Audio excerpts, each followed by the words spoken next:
Hey, I'm Jim Weaver. I drew a 2020 Oregon antelope tag. I've been waiting 12 years for this hunt, and I can't wait to join my best buddy, my dad, my brother, and my son on the hunt of a lifetime. I've been excited about this, and so we're gonna go into the eastern Oregon desert and hopefully find a really good antelope.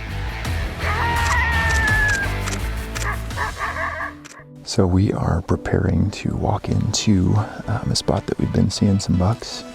The advantage of spending a couple of days out in the area earlier in the season means we've got a couple of pockets we're going to check. So today we're going to check a water hole, and hopefully we can find something down there. If not, we've got several more spots in the back pocket we'll check out throughout the week. So Jesus, we thank you for an amazing day.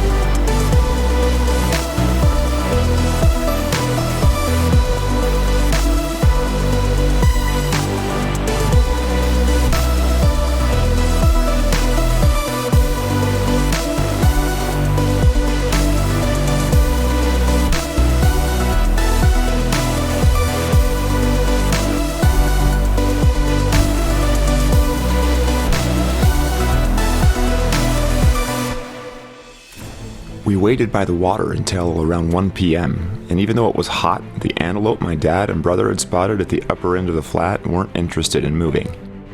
After several hours of waiting and being opening day, I decided to put a move on them. If it didn't work, I still had the rest of the week if I needed it. It was time for a little fun. We worked our way up the other side of some rim rocks overlooking the flat the bucks were in. My dad and brother, watching from a point a mile or so away, had the bucks bedded and helped work me in with the radios. I knew just to get within rifle range unseen would be a miracle. The terrain was so flat and open, and pronghorn can see incredibly well. I thought the stalk was a long shot and probably wouldn't work, but I wanted to try. We've enjoyed filming hunts, but it seemed in this moment the best case scenario was that I stalk in by myself to eliminate any excess movement. I asked David and Josh to stay behind with the camera and watch from a distance as I move forward. Not ideal for camera action, but it was our only option. I could see one buck laying down next to a sage bush on the upward side of the small depression they were staying in. It was just enough of a variation in terrain that it gave me the ability to stay low, keep one small bush between me and them, and sneak directly at them. It was the exact depression we'd spotted this group of bucks in the week before when we were scouting. So I'd move 10 or 15 yards at a time and I'd check them again. Did they get up? Are they still calm? Any sideways movement was out of the question. Move directly at them. A heavy side wind was blowing pretty constant from my right to left. Great. Dad and I quietly and carefully discussed the scope picture through the radio. I ranged them. 384 yards. Dallas piped up. Without wind, you want to sneak closer? I didn't think I had the wiggle room since I was at the grass line, but the bucks were bedded, looking away, so I tried it. Carefully, slowly, I started to make my way in. The bucks spotted me and started to stand up. They weren't panicked, but they started milling around. I ranged them again. 327 yards this time. It was as close as I could get. I started looking carefully at all four. Which one was the shooter? One buck in particular was locked on me. He seemed good, but I couldn't easily make out his features in the heat waves, and he wouldn't turn his head. Two other bucks were attractive, but too short. One was pretty small. I kept looking at the one staring me down. Amazing markings for sure. Finally, he turned to the side. Good mass, tall prong. I waited a little longer. Finally, he turned to the other side. Same mass, same height. I liked him. I settled in with the wind and the distance compensation, waiting for just the right moment. He turned broadside. In the recoil, I lost the bucks for a second and wasn't sure if I'd hit him. I jacked in another shell and settled back in to see them running as a group, just in time to see my buck stumble and fall. Distance and wind aside, I had put that bullet through his heart. So, opening day. It's been a long day though. We did a lot of laying underneath trees because my older brother and my my dad spotted these antelope way up in this grass flat that we knew that they were going to be in, very likely, and so we were waiting for them to come to water. Well, they never came. They'd wait. They would radio down, say they stood up and laid back down. So we finally just decided, let's just make a move on them. So we came clear up around the rim rocks and came over the top, and I've been sneaking for, I don't know, how long would you guys say? An hour? At least 45 minutes. Yeah, 45 minutes to an hour. And finally got in within about 320 to 350 yards. They were all kind of laying down. Well, they finally spotted me, and one of them jumped up, and I just couldn't quite tell what he was. And he looked good, but one of his horns looked funny, but I think it was the heat wave. So I was looking over the other ones. They started standing up.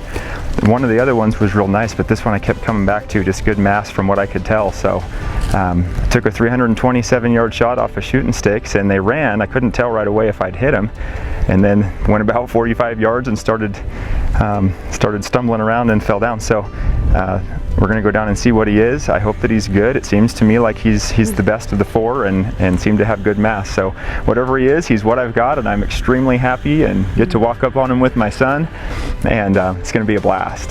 So here we go. Let's do this. I think he's a good one.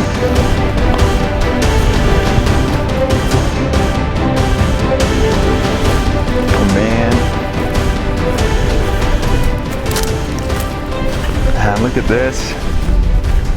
This is awesome. Man, all kinds of character on him. He's super cool. Look at these.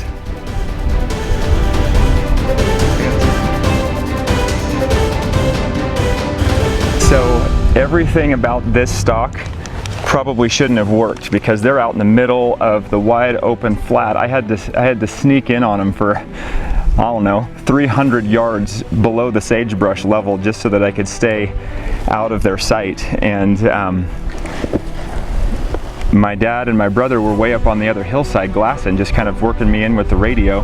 And so finally started seeing them, kept sagebush between us, and we finally got up to a spot where they started getting up. Well, this one stood up, and he looked kind of funny through the binoculars, and so I kept looking at the other ones, and they said that this was probably not a shooter, and I kept looking at the other ones, and they just didn't seem to have as much mass. So this one did. I kept looking back and forth, and so finally I just decided, when I saw him turn that last time and squeezed the trigger, 327 yards, and I couldn't tell if I hit him, so I jacked another shell in and got ready for the next one, and just about the time I got the rifle back up there, he fell over. So here we are. He's got all kinds of cool mass. He's got these knobs. He's got a little bit of broken, and beautiful color. He's amazing antelope. So thank you guys. What do you think, Josh? It's awesome. Are you excited? Yeah. Yeah, that's super cool. So it's always cool when you get to share a kill with family.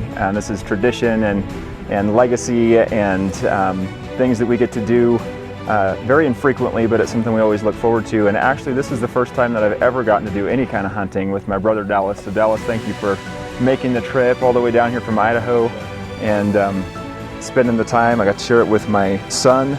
The first time he's ever gotten to be here. And then of course my dad, he's the one that's, he's kind of the proverbial spot everything guy and make it all possible. So here we are, and we've got my 2020 antelope. Waited 12 years for this tag. He's an awesome antelope. I'm very pleased with him, and looking forward now to getting him packed up and back to camp.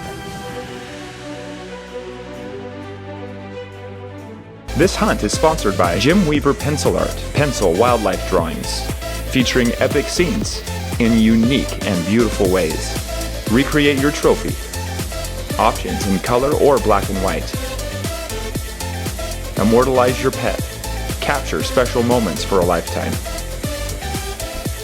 Contact Jim today to order your masterpiece at jimweaverpencilart.com.